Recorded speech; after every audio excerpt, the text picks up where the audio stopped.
Welcome back. We're here to discuss Sunday afternoon's Premier League game between Spurs and Liverpool. Let's start with the home team, Matt. I mean, they sort of got off to a fortuitous start by beating West Ham, but they really turned it up a notch against QPR. They did, like you say. I mean, the first game, it was they dug the result out, which is never a bad thing. But last time out against QPR, they were so good going forward. They looked like they can score every time they got into the final third. Lamela coming in. I think no one doubted his talent last season, but it's whether he could settle, and he's starting to show that now. Adebayor seems to be a bit happier. And I think it's positive signs for Tottenham. Looking at Liverpool, Barnes, they started with winning at Southampton, but it wasn't the best performance, and then they went and lost at City, so not the best of starts. They yet to hit full stride really this season. This is another tough match for them going away to White Hart Lane. Obviously they did well here last season, but it's a different Tottenham team this time around, a different Liverpool team without Suarez.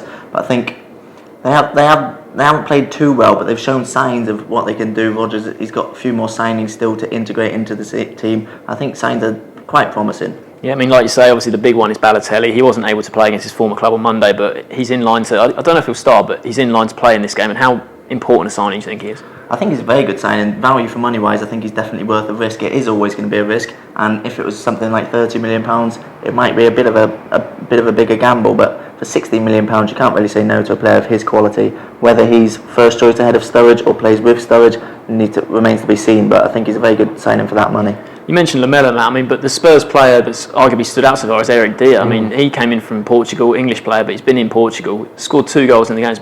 They've got a lot of injuries at the back, Spurs, but do you think the way he's playing, he can keep his place in the team throughout the season? Oh, he has to. You pick players on form. I think Pochettino did that at Southampton. You pick players on form.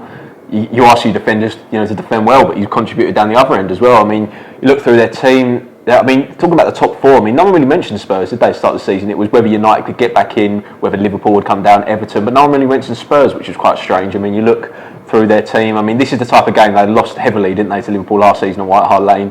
Tim Sherwood used the word capitulated. That was after the Chelsea game, but it was the same sort of thing. And I think, look at their team. They've got to fancy themselves favourites for this game for me.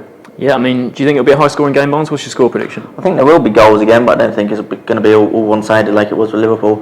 I wouldn't be surprised if either team won, but I'm going to go for a 2-2 draw. Matt?